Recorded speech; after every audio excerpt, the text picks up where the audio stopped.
Family, welcome to the first official episode where we're going to get stuck into all the memories, all the situations, all the experiences that I've been through to get to where I am today.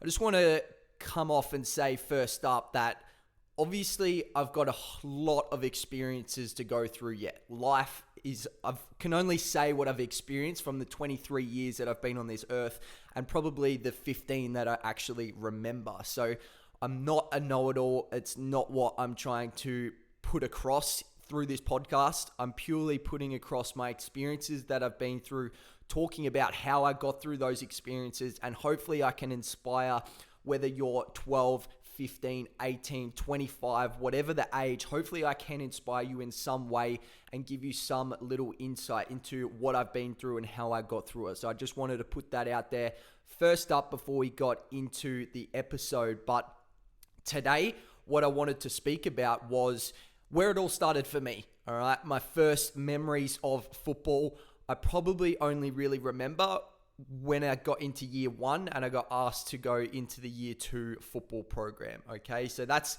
my first memory of football. I have a cousin, Benjamin, who I played with at the Crows as well. His dad, Darren, played in the AFL and he was a year above me at school.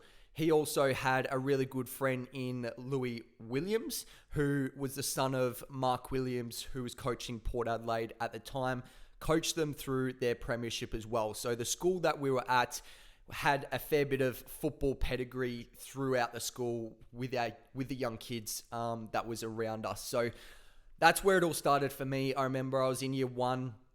I'd play with them at recess and lunchtime and those sorts of things. But football, I didn't really take too seriously at all at this stage. Obviously, I'm probably only 6 years old, maybe.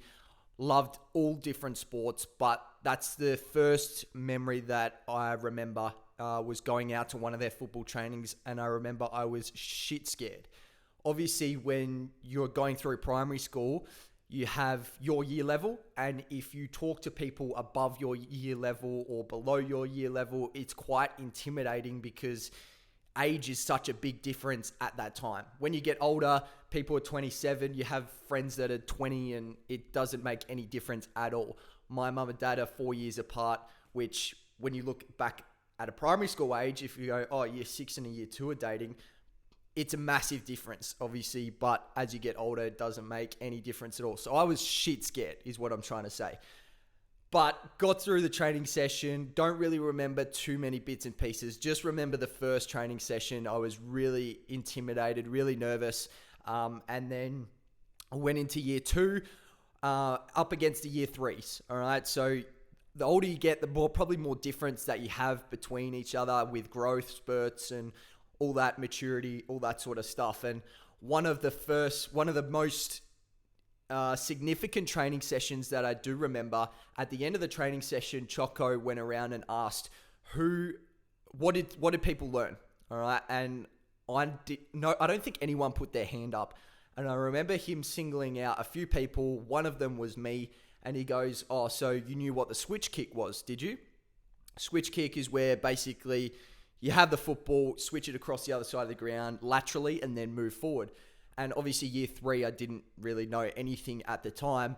And I remember him singling me out and saying, oh, so you know the switch kick, did you? And I was like, oh, no, I didn't really know that before. And it sort of just was a little trigger to make sure you are switched on and for what's to come. Like, it was only a small little instance, but I remember it so significantly because I was so young.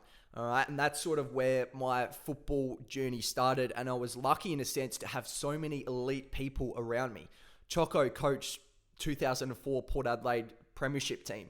I had my dad who was playing at the Adelaide Crows at the time as well. I had my uncle, Darren, who had played in 2 premierships, played with Hawks and Adelaide, pretty much won them off their own boot. So I had so much experience and knowledge around me, which was crazy. And you don't really think about it at such a young age, but that's sort of where my first football experience started.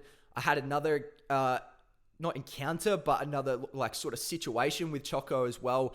I remember at the end of a training, he asked who wanted to get drafted.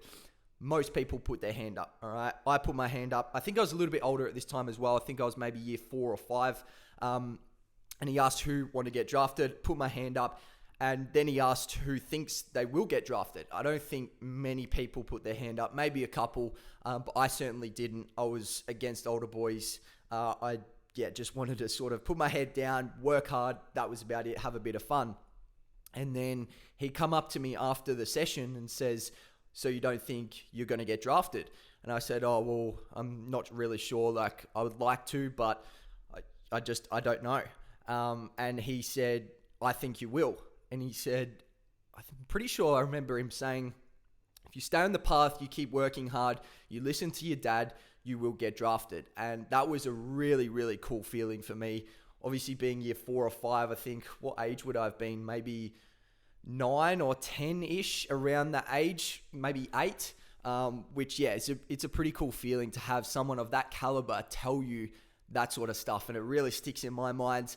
I remember Dad coming out to a training session once.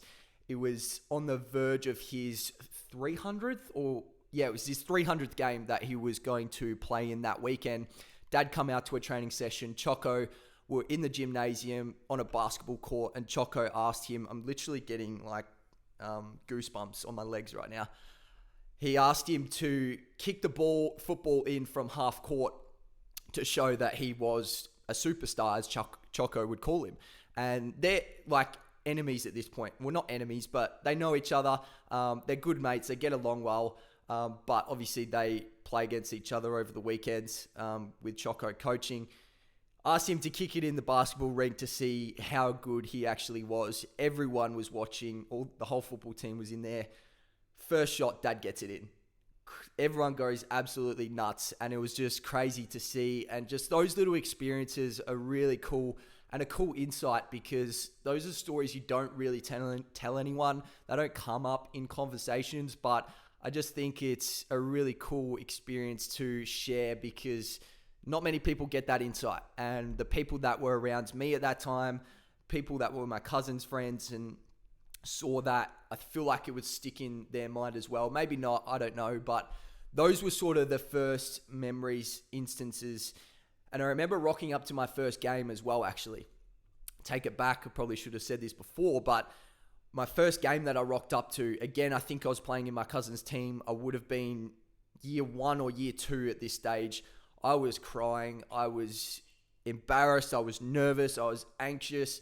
The game, I'm fairly sure the game had already started, and I hate being late, so that was another pressure as well, and I didn't want to go out there at all.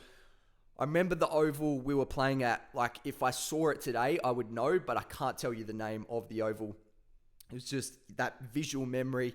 I remember going out there, and I was just, did not want to be out there, and that's fear. That's where fear comes from, and you would experience that as well. I still experience that today. Like, these games that you go out there and you're like, holy shit, I am super, super nervous.